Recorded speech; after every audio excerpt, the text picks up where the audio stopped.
Dog, I am speaking onto the microphone mere minutes after the news dropped. Kendrick Lamar is the headlining halftime act for the Super Bowl in 2025. This is less than 5-6 months out, and I cannot tell you how unprecedented, at least within my understanding of this, is. Kendrick was a act on the Super Bowl a few years back, but he was part of a wider hip-hop conglomerate. In my understanding, that act was supposed to be a celebration of hip-hop, but it was mostly geared towards millennials. He was the sole modern artist, and he was the best act of the night in my personal opinion, though I am biased. And now, he is headlining the 2025 goddamn halftime show. It's not an issue, but the thing that makes it unprecedented to me is that, like, someone as contemporary as him does not headline the fucking Super Bowl. It's always somebody who has, like, some cachet to pull in with. Like, there wasn't a hip-hop act, period, until Eminem and 50 Cent and him and Anderson .Paak were put on the stage at the same time. Now he's the main guy? Oh my fucking god. Hi again, guys, and welcome back to Quite with a Y, and I have no idea what I'm doing, man. I am putting Astro gameplay in front of you, and I planned on just like kind of doing a completely different video with this gameplay footage behind it, but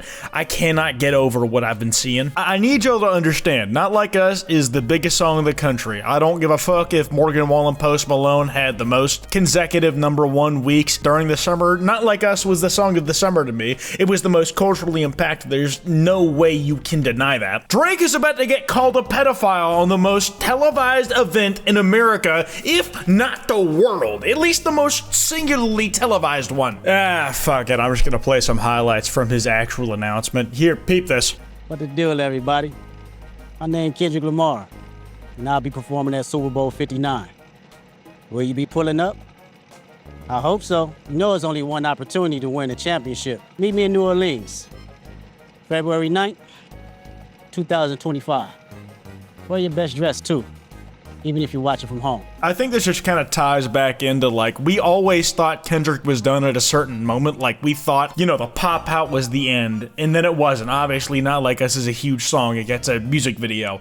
We thought that's the end. Like, he's, like, literally dancing on his grave by doing the hopscotch shit. And then he's like, no, I got one more in me. And the whole shit is he doesn't have to drop a song to do it. I won't lie. Like, if you guys have been keeping up with Drake's strategy recently, he's been dropping a lot of music that he doesn't put on Spotify until he focus group tests it with the general public. Like, he put out that 100 gig shit where it has a lot of actually interesting behind the scenes footage that I have been enjoying looking at, but he'll also drop singles alongside that and see how people are feeling about them songs before he puts them on Spotify officially. There's been theorizing that it was actually UMG was like, nah, you're not gonna put out music if you're not gonna make money off of it. You can't just put out things. But regardless if that's true or not, it's Blue Green Red got removed recently. Outside of that, though, he dropped another 3 songs, and those songs are not on Spotify yet. I don't really think it matters. I don't even think he's been putting out bad stuff recently. Most of the songs he's released have gotten into the playlist, and think of me how you will. I was always in the B for the back and forth, even if I am a Kendrick, Glazer, Meat Rider, whatever you want to use as a noun to describe me. But in my opinion, Drake's been fumbling. The best route for him, in my opinion, would be to disappear, make people miss you, like,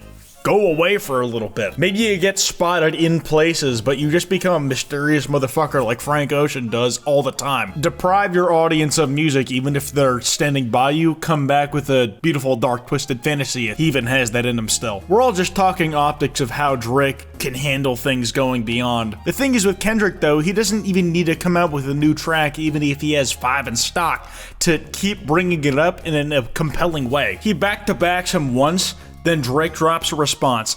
Then Kendrick backs-to-back him again. Like, we're talking Euphorious and then 616 in LA. Drake drops a response, then we're talking Meet the Grams, then Not Like Us. Then he does a massive concert that, like, he brings out all the people that you can think of that come from California in a single performance, like Tyler, YG, Roddy Ricch, DJ Mustard, obviously. He gets it streamed on Amazon. And then after that, he does a music video, which shoots the song that is calling Drake a pedophile back up to #1. And now the conversation comes up again because we know that Kendrick Lamar is going to be headlining Super Bowl 59. I think I got the number right. I will dub in the correct number if I got it wrong. And you're hearing this if I got it wrong, and if I didn't, then it's because I need to extend the runtime. But genuinely, I think that Drake has fumbled his handling of the situation at every vector.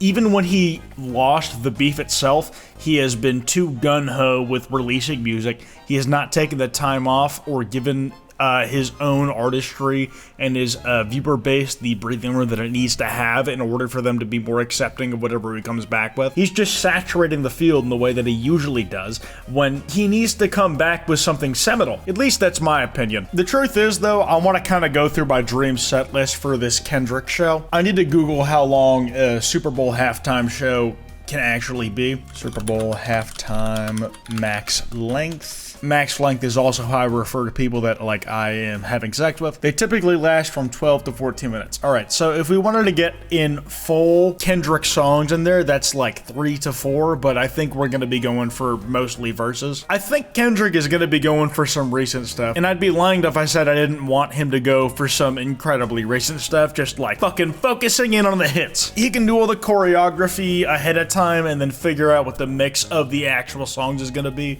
The pop-out show that he did was really quick considering the space of time between him releasing like that and him actually doing the show, and he still managed to put down an incredibly impactful performance, especially with all the camera work. Like, I don't know how he worked that out, but I'm not gonna lie, I want it this focused. I don't give a fuck. Like, Not Like Us is gonna be in there, obviously. It's probably gonna be like the first 2 verses. I don't think that the NFL would allow the last verse. Like a history lesson on Reconstruction era history.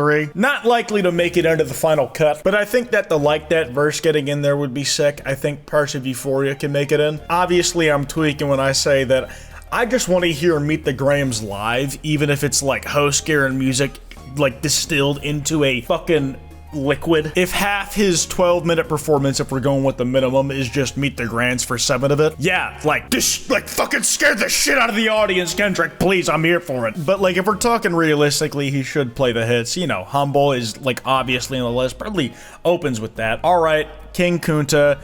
Money Trees is actually beginning a lot of recent traction that might go on to be his most popular song, if we're being honest, because of TikTok polls. Deep cuts would be nice, but I don't really think they're necessary because you gotta work with what you got. If there's any idea to bring someone out as a guest, I think I would want, fuck it, Taylor Swift. She'll come out for 1 song between Drake disses. That would be really funny. We know Kendrick and Taylor are fans of each other. God, I'm fantasizing about setlist right now to get this shit to 8 minutes. I'm gonna wrap this up here. I don't care if this shit don't get middle rolls. I'm just wanted to talk about this. Anyways, yeah, you're watching Astrobot gameplay. I am probably going to be putting this in the background of a lot of videos for the next few weeks, whatever next videos I make, because I've been obsessed with this shit. I might even make a full video just on Astrobot, but yeah, if y'all enjoyed that, kwytebox email should be open for y'all to send topics to. Yeah, anyways, piss off.